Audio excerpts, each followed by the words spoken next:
कि उनने पकड़ लिया, उन्हें जेल भी भिजवा दें, मैं आपका सहयोग प्रदान करूंगा।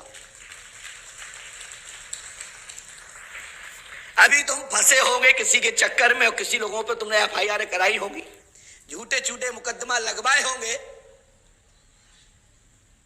आपको मैं एक ज्ञान देता हूं, छोटा सा मैं लिख के रखा है, वैसे मैं मुखादी बोल सकता हूं, लेकिन क्या है कि मैं बोल नहीं देता हूं, लिखा हुआ संदेश पत्र है। हमने इसमें एक पॉइंट लिखा है, अभी मैंने पर्चा लोग लिखते हैं, बाबूलाल जी विश्वकर्मा जी आप सुनिए, इस पर भी ध्यान डालिए। आप बहुत विद्वान व्यक्ति हैं, आप पर्चा बनाने में बहुत महान निपुण हैं। प्रयास करता हूं तुम्हारे पर्चा बनाने का, और अब टीवी और सोशल मीडिया, यूट्यूब और फेसबुक, ट्विटर को झांकते रहना, डाटा डाल के रखना, रिचार्ज करा के रखना, ना मालूम कब तुम्हारे मतलब की बात हो जाए। हमारा अध्यात्म कहता है बदनाम हो रहा है अध्यात्म, बदनाम हो रहा है अध्यात्म, बदनाम हो रहा है अध्यात्म। शक्ति पुत्र जी महाराज, आप भी अध्यात्म पुरुष हो, मैं तो अध्यात्म गुरु हूं, और गुरु के साथ साथ मार्गदर्शक हूं, और मैं भगवान नहीं हूं, मैं संत भी नहीं हूं, लेकिन भक्तों के द्वारा जो गद्दी दी गई है, तो इसका पूरा निर्वहन करूंगा। पंडोकर धाम की पीठ की ओर से यहां का प्रतिनिधित्व कर रहा हूं। हमारे चेले जवाब नहीं देते, यहां मैं स्वयं देता हूं, सक्षम हूं। अध्यात्म भारत की आत्मा है, और साधु संत मुनि ऋषि जन जन तक अध्यात्म का अलग जगाने का माध्यम, और वही वजह है कि लोगों को साधु संतों के प्रति अगाध श्रद्धा है और विश्वास है। बदलते समय के अनुसार साधु संतों के भेष में छदम वेशधारी ढोंगी लोगों की श्रद्धा और विश्वास का अनुचित लाभ उठाने का प्रयास कर रहे हैं। हालात इतने विषम हो चुके हैं कि खूंखार अपराधी तथा चरित्रहीन लोग साधु भेषधारी बन लोगों को ठगने में लगे हैं। बाबूलाल विश्वकर्मा जी, ये पॉइंट आपके गुरु के लिए है।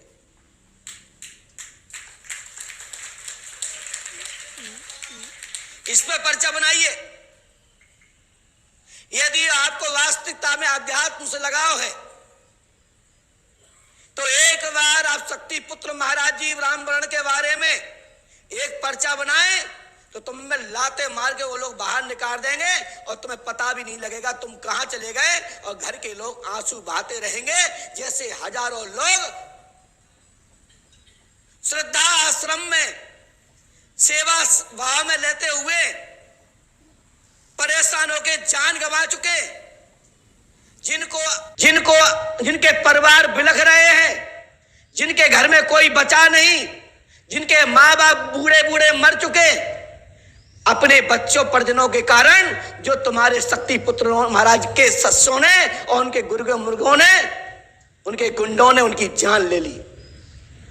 मैं इसको नाम से सिद्ध करूंगा, और वक्त पड़ा तो मोबाइल पर भी बात कराऊंगा।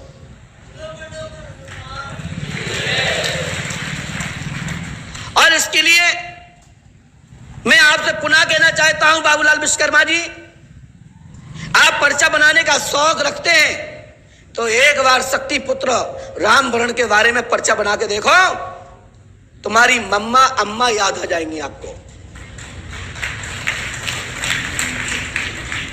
साथी, केवल गेरुआ वस्त्र पहनने से, लंबी दाढ़ी रखाने से कोई साधु नहीं हो जाता, कोई संत नहीं हो जाता।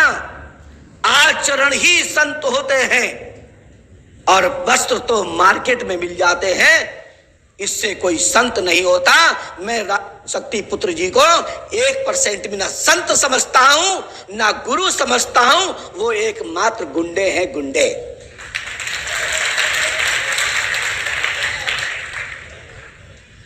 क्योंकि उनने घोषणा की है कि कोई मेरा निमंत्रण स्वीकार करे, मैं निमंत्रण निमंत्रण तुम्हारे संपूर्ण प्रकार स्वीकार करता हूं। दुनिया में कोई करता हो या ना करता हो, पंडोकर धाम की पीठ की ओर से गुरु शरण आपका संपूर्ण निमंत्रण स्वीकार करता हूं। और पहले आप करोगे फिर मैं उसको करूंगा। और संभवतः यदि आप नहीं कर पाए तो आपको मेरे पीछे आकर पंडोकर धाम में झाड़ू लगानी पड़ेगी। और तुम्हारे किए हुए कार्य को मैं नहीं रोक पाया तो मैं तुम्हारे यहां झाड़ू मारूंगा और पंडोकर धाम की पीठ की ओर से मैं तुम्हारे यहां बंधक रहूंगा।